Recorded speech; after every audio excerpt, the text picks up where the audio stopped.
right, it is Monday, 2:30. I'm excited.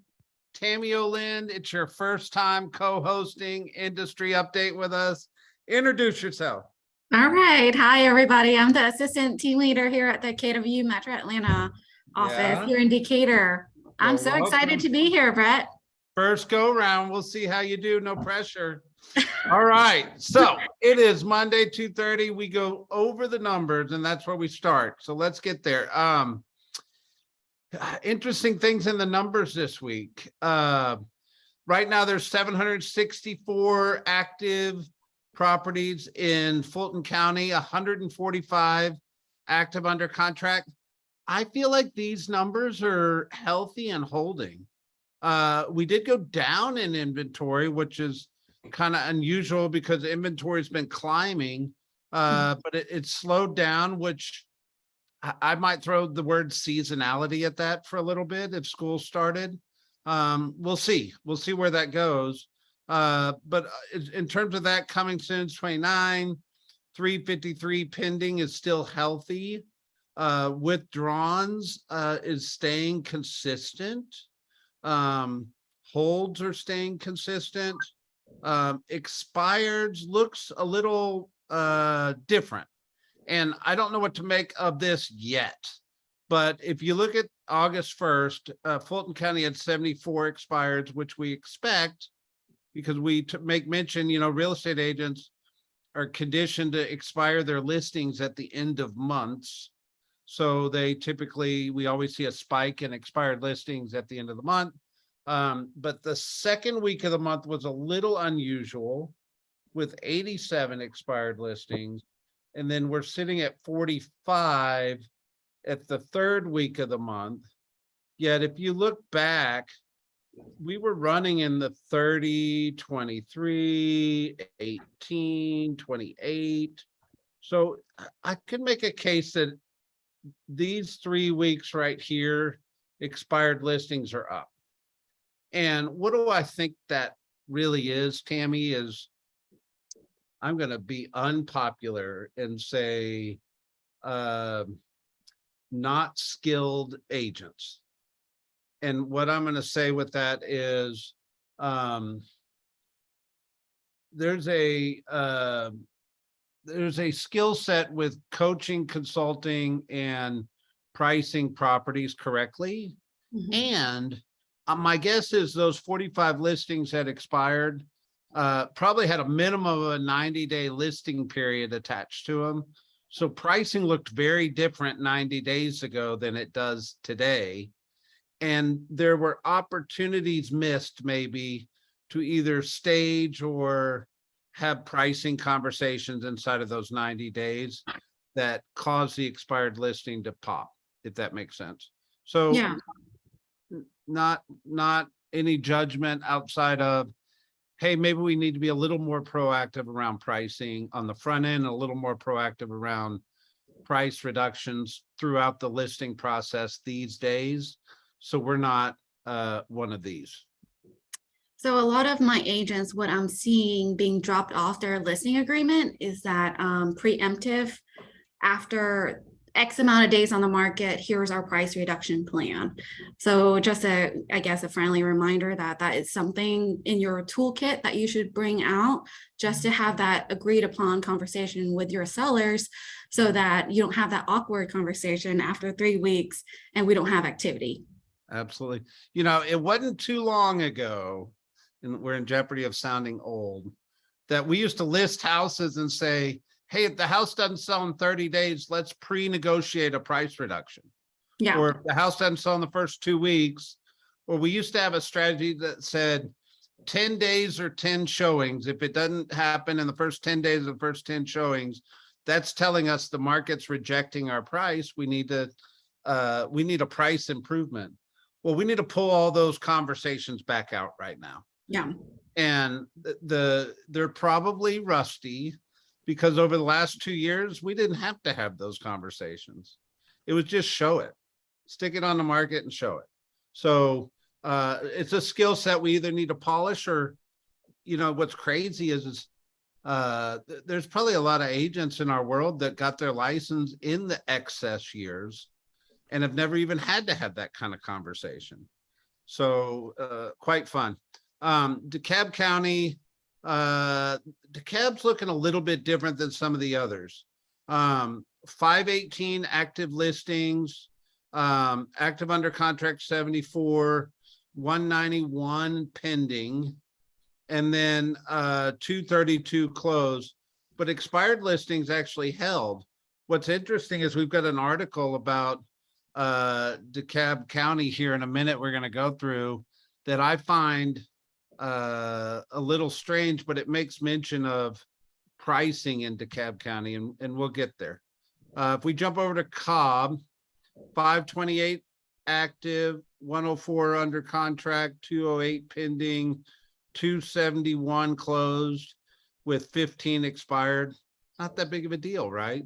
So every county obviously is very hyper local, and your neighborhoods are even more hyper local inside of that. Yet, what are you seeing in the numbers? What do we think is the story right now? Our team actually have dealt with a lot of 2-week closing. So that's an interesting story that I'm not sure if you are seeing in the market, but people just want to close quicker since the buyers can't really provide that premium price for the sellers anymore. They're offsetting it with obviously the shorter due diligence. We're seeing a lot of 5 days, and then we're seeing 2-week closing, which is quite the kind of pressure. And with the attorneys, the lenders, so we're working double time. There you go. So shorter time periods.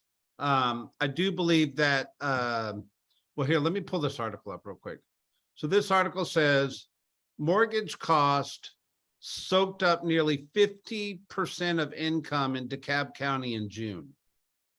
Now, let me give some context around this article. So if you or I go to a lender and we say, hey, I want to buy a $400,000 house and it's my primary residence, most lenders will happily give us a mortgage if our debt to income ratio is at 40% or less of our gross income. And they qualify us based on that. Well, if you realize when price appreciation goes up, and if there were adjustable rate mortgages and things like that, it changes that percentage of gross income if our income doesn't go up at the same rate. Well, we've made mention like, hey, I can't believe with all this asset equity appreciation that people might get underwater in their houses. Well, this is speaking to that exactly, is when mortgage costs is taking 50% of any kind of person's take-home income, that's tough. That's going to put them in financial distress. You certainly can read this article. It's on the Atlanta Business Journal, but basically it says in DeKalb, mortgage payments for the median price house cost 49% of the county's median income, which is an affordability conversation. But I'm actually talking about it as it adjusts for taxes and insurance, right? But the point is, income hasn't gone up proportionately to the cost of living, and that's going to create some discrepancy inside of our affordability in our city. But nonetheless, I think it's something that we watch and move through. Anybody else have any comments on that? Yeah, you have to be careful. If you pan back down, it said 49% of the median income. It didn't say of homeowners.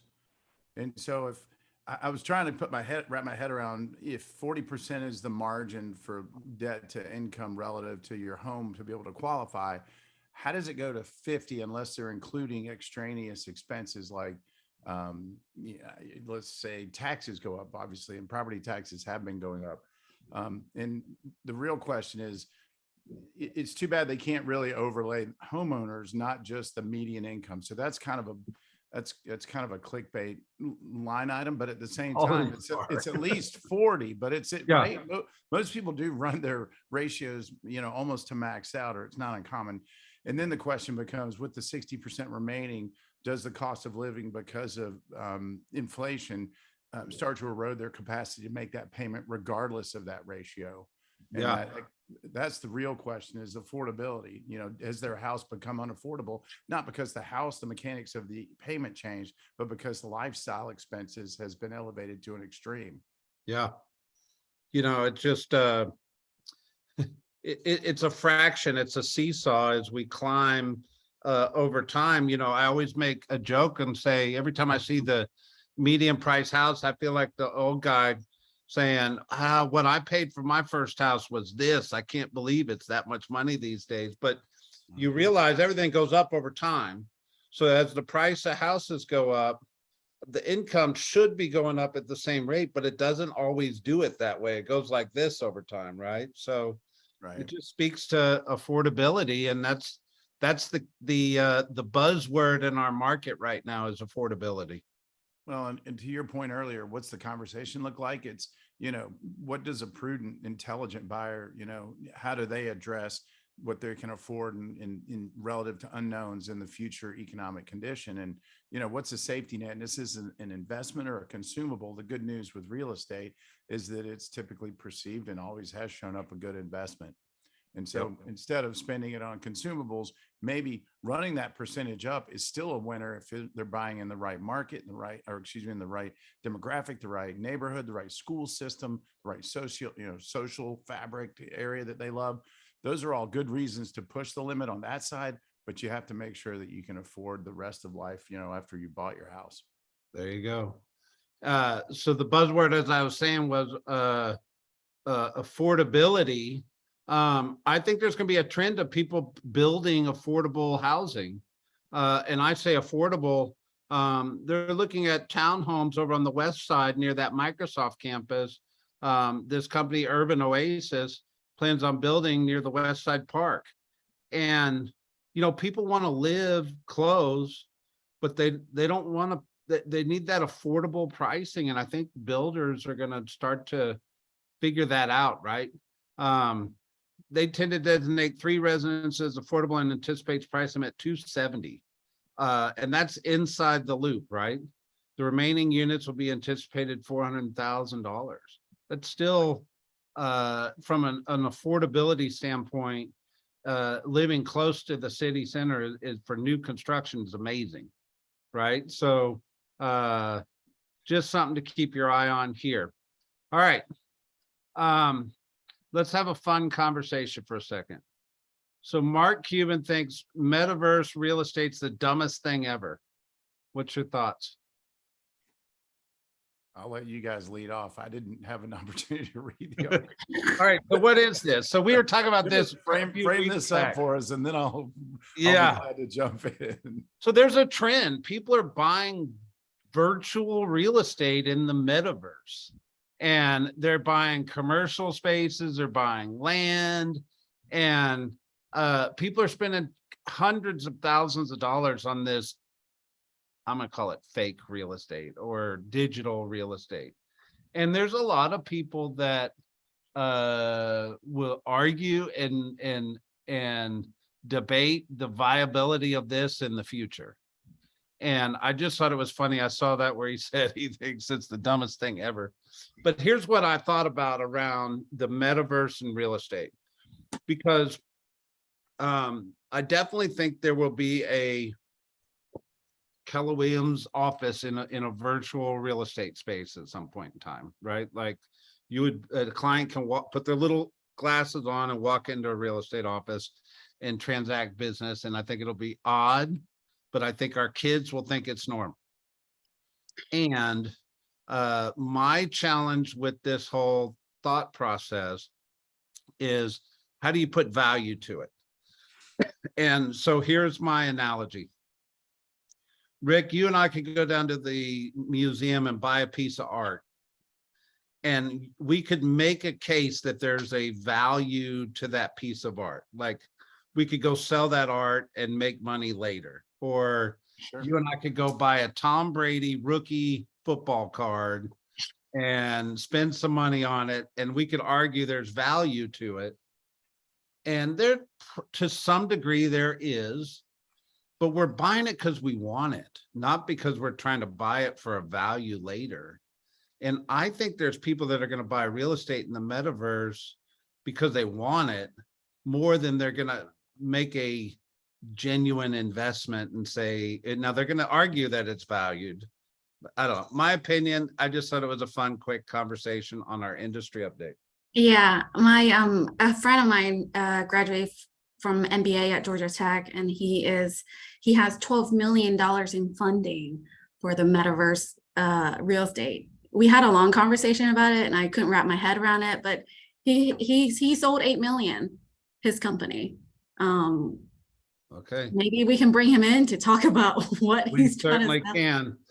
Like I said, I don't want to be the ostrich with the head in the sand. So I bring it here, not acting like the expert, but just purpose of industry trends. Here's where the potential value is in it, is that if they make it in a limited, like offered in limited supply, and it becomes that Honus Wagner card, or that, you know, like it was the very first meta real estate that now has value because there's a scarcity attached to it in 10 years or 15 years. Yeah. You know, that's the value to it. There's a property in LA called The One. Are you familiar with this house? The most expensive house ever built in America. So it's up on the hill in Beverly Hills, and it was, I don't know how many hundreds of millions they spent to build it, and it went into foreclosure. And the guy, one of the people who had it under contract that was going to buy it, was a crypto guy, and he was buying it and selling metaverse shares. The whole idea was to fund it by selling metaverse shares of The One, so you could own a piece of it. You're actually buying a piece of real estate. You're just buying it in a syndicated, some kind of assembled fund. No. No. You're not buying the real estate. You're buying a virtual version of the real estate. You have no rights to use the You get to go house. walk through that living room, but you don't. You have the really rights get to the walk through digital living walkthrough. room. You know, I think Beanie Babies and Pokemon cards. I mean, it comes back to supply and demand. If there's a hype and there's demand, supply will drive a value that's, you know, Yeah. probably. All right. But there's a Let's whole get back to generation Caldwell. raised on Minecraft, right? That Yeah. this is important to. They probably, Rick, wouldn't buy an E350 for $9 grand, no matter how cool it was, right? But they would love to buy a digital cow to go on their digital, you know, Minecraft. Yeah. There are It- digital things that have value if it's yours and only yours, or you have some access that others don't. It's all about scarcity, right? It is. It's a fascinating conversation. And I agree with someone put in the chat that we should have, Satiri, I think, said that we should have your friend on. I would love a subject matter expert. I'd love some education because I fall into the Mark Cuban camp, you know, personally, but you know. We should get Mark Cuban on. Yeah, there you go. I'll send Let you. Sean roast him. Yeah. All right.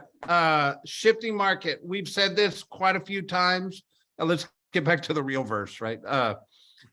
Shift means opportunity. And here, this article is an article about how do we go seize opportunity in a shift? And Rick, you know, we could throw a teaser out here, but we did a Mojo Monday around emotion versus logic. And when change happens, everybody tends to get emotional first until they find their way to that logical response, that gets them into action, gets them into focus. And I think this is really what this article is kind of speaking to, is it's saying, hey, we're shifting, but here's the opportunity and here's how to go seize it. So their first point, which I believe this to be true, but I don't believe this to be true in our world. And here's what I mean by that. It says less experienced agents will drop out of the industry. I agree with that because there is a lot of agents in ecosystems out there in the industry that do not have the training that we have, that do not have the coaching that we have, that do not have the lead generation support that we have. And there's probably agents that will fall out of our ecosystem because they don't plug in. If you're plugged in and in conversations like this and letting us be that voice of reason in a changing time, you shouldn't fall out of this industry. You should thrive in this industry. And then the ones that don't actually create the opportunity for the ones that do. And I think that's just a reality of a shifting market, because a lot of people they don't take reality, or they don't go create their own reality. They just let whatever it is happen to them. And we believe that proactive, activity-based approach takes the cake in this conversation. What would y'all say? Yeah, when I have this conversation with my husband all the time. You know, he's always asking me what's going on with the market. You know, we're interest rate is so high. Yeah, the interest rate is high, but the competition, we're not seeing that those multiple offers with 10% increase, you know, over ask. So we can offset that by just reminding our buyers what the numbers truly look like. And so you are a stronger buyer in this market, and you're still a strong seller because you can see the stats that, you know, we're still selling for top dollar. So I think this is a great market still for both buyers and sellers. Perfect. And obviously the shift hasn't hit to the extent that people have fallen prey to paralysis. Typically when people become emotionally imbalanced, they lock the brakes up, they absolutely shut down, and then they wait for some safety net or some path that looks, and back to your point about logic is nothing more than an intellectual realization that their emotion is either unfound or invalid, and then they decide to proceed again. And so the secret sauce for an agent is to get out in front of it and make sure that your narrative, your story, your consulting strategy aligns with reality in a way that mitigates some of that emotional response to lock up in sight, even in plain sight of an opportunity that's really a home run or a winner. To Tammie's point, there still are multiple offers and still are opportunities out there. And it's about just, emotion is what drives people, because it's just emotion's in the word emotion. But intellect is what allows them to make conscious, intelligent decisions and eliminate buyer and seller remorse. There you go. The second strategy says budgets will tighten. You know, this is really clear about understanding what's an investment and what's a expense. And a lot of people cut their investments that are actually causing their business to thrive. And they don't understand what the return on investment looks like. But when that happens, it actually causes people to lose market share. But if you're smart and understand it, and you hold your money accountable and keep your investments and cut your expenses, you actually cause your business to thrive. And that's where the opportunity is. And then the third one is the market's normalizing, which here's the thing is, it's the, what do they call the analogy? The blocking and tackling in football. Like if you can find a way to thrive in a normal market, you will actually learn how to succeed faster and more foundationally than all your peers. And, you know, if you think about it, success, and we're an industry that celebrates success, of course, but success over the last 2 years was a little bit of it could have been luck, could have been easy made success.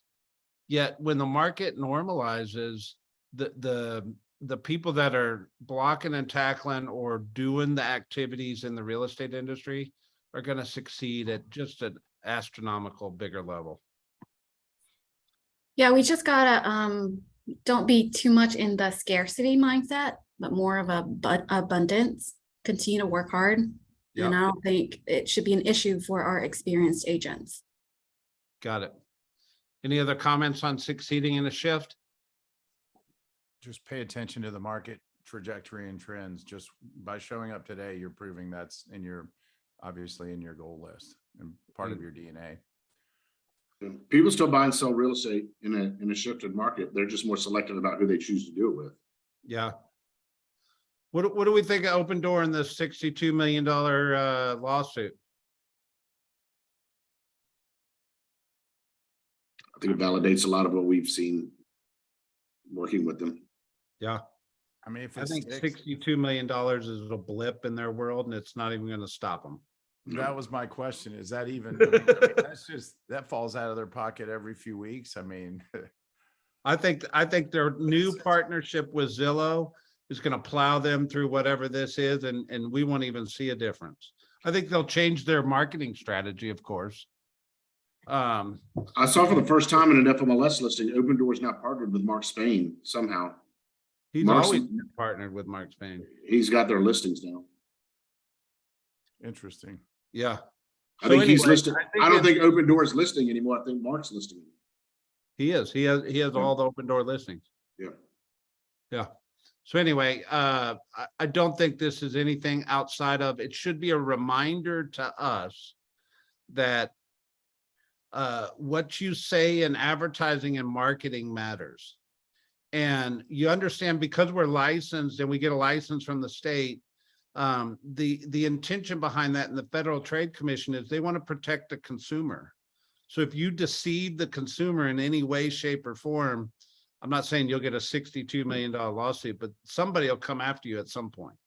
So you got to be real careful with how you present yourself from an advertising and marketing perspective, where it's honest and integrity, and it's certainly not a bait and switch.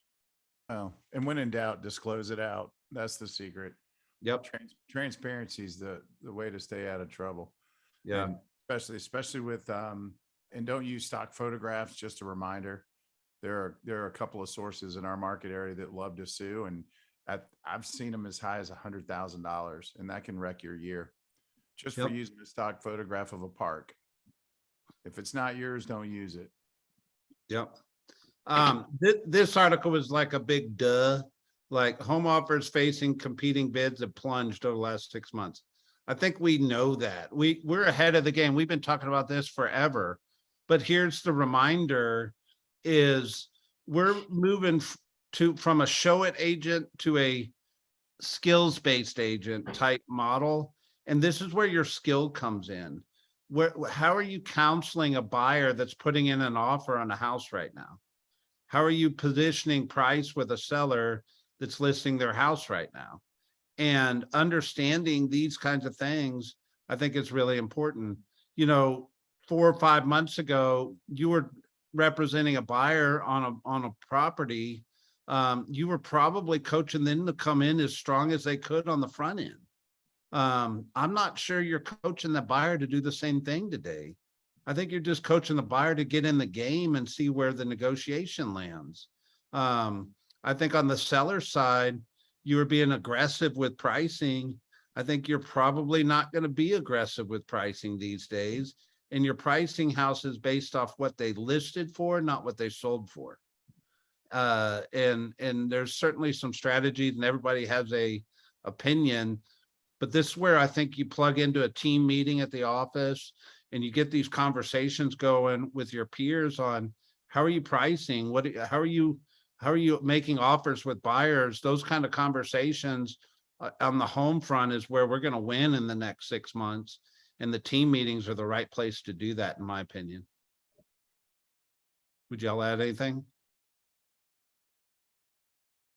I mean, the market's shifting. So I think as a buyer representative, unless your micro market is still, just super hot, I think asking questions and doing a little more due diligence, and, it's not going to be long if things continue the way they are before every home's not a winner.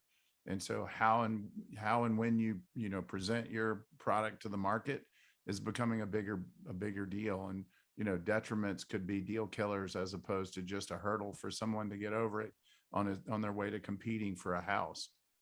And so my friends, my son called on a house that they liked, he and his future fiance, and she was like, man, it's been on the market 4 weeks. And I'm like, wow, what's wrong with it? And lo and behold, it had a steep driveway. And I said, before we go to the trouble, go drive that driveway.